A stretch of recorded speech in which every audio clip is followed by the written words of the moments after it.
बाल विवाह ये एक ऐसा सोशल इविल है जो इंडिया में महामारी की तरह फैला हुआ है और आज भी एग्जिस्ट करता है। इसके बहुत सारे कारण हैं, जैसे कि gender inequality, social norms, perceived low status of girl, lack of education, poverty, safety concern about the girl children and control over sexuality। ये इतना प्रेवलेंट है कि इसके ऊपर एक बहुत ही पॉपुलर टीवी सीरीज आ चुकी है और वो बहुत ही फेमस है और काफ़ी चली थी। इस प्रैक्टिस को कर्ब करने के लिए गवर्नमेंट ने पास किया prohibition of child marriage act 2006। So let us look that how this law approaches this practice and what are the consequences of such marriages। अगर हम बात करें चाइल्ड मैरिज यानी बाल विवाह की, ये एक ऐसी मैरिज होती है जहाँ पे या तो दोनों लोग या फिर दोनों में से कोई एक भी जो है वो मैरिजेबल एज का नहीं है। अब इंडिया में मैरिजेबल एज क्या है? इंडिया में मैरिजेबल एज बॉयज़ के लिए है 21 साल और गर्ल्स के लिए है 18 साल। So let's take an example. अगर ए जो कि हस्बैंड है और बी वाइफ है, या तो ए और बी दोनों ही मैरिजेबल एज के नहीं है तो उसे हम बाल विवाह कह सकते हैं, या फिर अगर बी यानी जो वाइफ है वो 18 साल से कम की है और फिर भी उसकी शादी हो रही है तो भी इसे हम चाइल्ड मैरिज ही कहेंगे। आज के हमारे वीडियो में हम इसी से रिलेटेड बहुत ही इम्पॉर्टेंट 3 मेजर इश्यूज की बात करने वाले हैं, जिसमें से पहला इशू है that what is the punishment for child marriage.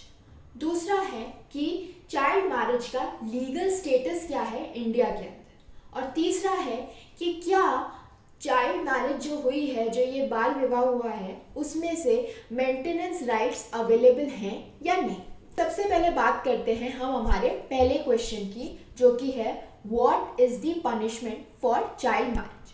अब ये जो चाइल्ड मैरिज हुई है इसके लिए पनिशमेंट जो स्पाउसेस हैं उन्हें नहीं मिलेगी, लड़का या लड़की को नहीं मिलेगी, बल्कि गार्जियंस को मिलेगी या फिर पेरेंट्स को मिलेगी जिन्होंने ये शादी करवाई है। इसके लिए 2 साल का रिग्रेस इम्प्रिजनमेंट यानी 2 साल की जेल, साथ ही साथ 1 लाख रुपए तक का जुर्माना भरना पड़ता है। ये सज़ा प्रिस्क्राइब्ड है कहाँ पे?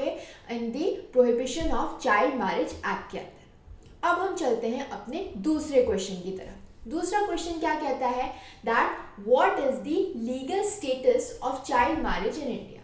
अगर हम लीगल स्टेटस की बात करें तो हर चाइल्ड मैरिज को जो है वो वॉइडेबल माना जाता है, voidable at the option of the spouse.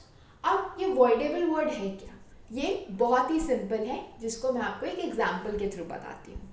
जैसे ए और बी दोनों लोगों की शादी हुई, बी जो कि माइनर है वो इस शादी को जो है नहीं मानती और इस शादी को खारिज कराना चाहती है। वो ऐसा करा सकती है। कब करा सकती है? या तो जब वो 18 साल की हो जाएगी तो उसके पास 2 साल तक का समय होगा जब वो इस मैरिज को खारिज करा सकती है, एनल करा सकती है, या फिर जो है वो इसे चलने भी दे सकती है। अगर वो शादी में खुश है कोई बात नहीं, शादी को मान्यता है, ऐसा नहीं है कि शादी इनवैलिड है। लेकिन अगर वो 18 का होने के बाद जो है शादी को खारिज कराना चाहती है तो वो करा सकती है, लेकिन it can be done only with in 2 years of attaining the majority, यानी 20 साल का होने के बाद फिर वो इसे खारिज नहीं करा पाएगी। और अगर वो 18 तक वेट नहीं कराना चाहती और जब वो माइनर है तभी शादी को एनल कराना चाहती है, खारिज कराना चाहती है, तो उसके लिए भी वो पेटिशन फाइल कर सकती है। लेकिन इसके लिए उसे ज़रूरत पड़ेगी या तो उसके गार्जियन की या फिर किसी फ्रेंड की along with the child marriage prohibition officer, और इस तरीके से पेटिशन फाइल करके वो अपनी शादी 18 साल का होने से पहले भी खारिज करा सकती है। अब हम बढ़ते हैं हमारे लास्ट क्वेश्चन की तरफ। वो ये है कि what are the maintenance rights available under the child marriage. तो अगर चाइल्ड मैरिज एनल भी करा दी जाती है, खारिज भी करा दी जाती है, तो भी बीवी को और साथ साथ अगर उस मैरिज से कोई बच्चा हुआ है, उन दोनों के पास ही मेंटेनेंस राइट्स हैं। और ये मेंटेनेंस राइट्स कौन देगा? डिस्ट्रिक्ट कोर्ट जो है वो इंटरिम ऑर्डर दे सकता है और डायरेक्ट कर सकता है कि हस्बैंड को कि वो मेंटेनेंस राइट्स जो है मेंटेनेंस प्रोवाइड करे अपनी वाइफ को, और इन केस हस्बैंड जो है वो माइनर है तो उस केस में हस्बैंड के पेरेंट्स को या गार्जियन को जो है ये मेंटेनेंस देना होगा वाइफ को, और अगर बच्चा है तो उसको भी.